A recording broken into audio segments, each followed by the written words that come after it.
Yo, welcome back to another video in my YouTube channel. And again, this is Same. And today, ituturo ko po sa inyo kung paano ginagawa ni AD Beat yung police whistle niya. Ganito yung sound.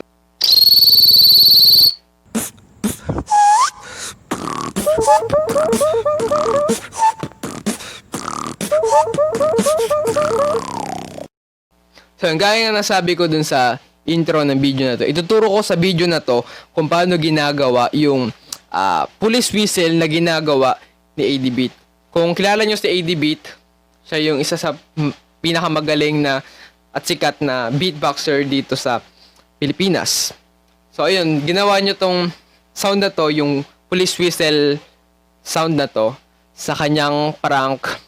So basically, yung sound na yun, yung police whistle na yun, ay meron siyang dalawang mahalagang step para magawa. Okay, doon na muna tayo agad sa first step. Sa first step, kailangan mong magawin yung inward tongue roll. Inward tongue roll. Kung wala ka pang ideya kung paano ginagawa yung inward tongue roll na yan, check mo uli yung link sa baba. Tinuro ko na sa inyo kung paano ginagawa yung inward tongue roll na yan. Ayun yung first step. Second step, kailangan matutunan yung whistle na. Okay, ituturo ko sa inyo kung paano ginagawa yung whistle. Ayan. Yung whistle na yan, meron siyang tatlong mahalagang step para magawa mo ito. First step, hawakan mo yung dito mo. Pisilin mo. Ayun. Pisil na. Tapos ngayon, ngumuso ka. Ngumuso. Oh, dali mo. Pangit ang itsura natin. Ayan, second step. Ang third step, kailangan mong humigop ng hangin dito.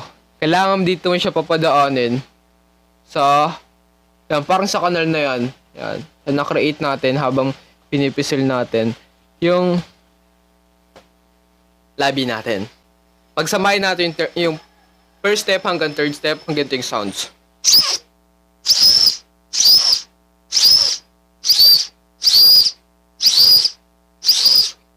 Alright, gets.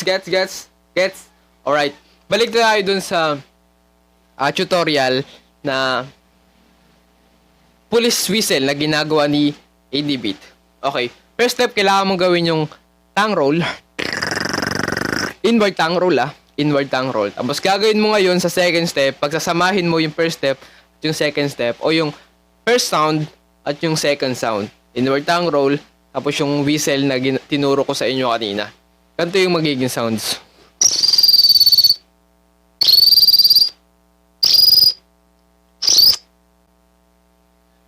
Alright, madali lang yan kung paano ginagawa yung police whistle na yan na ginagawa ni AD Beat.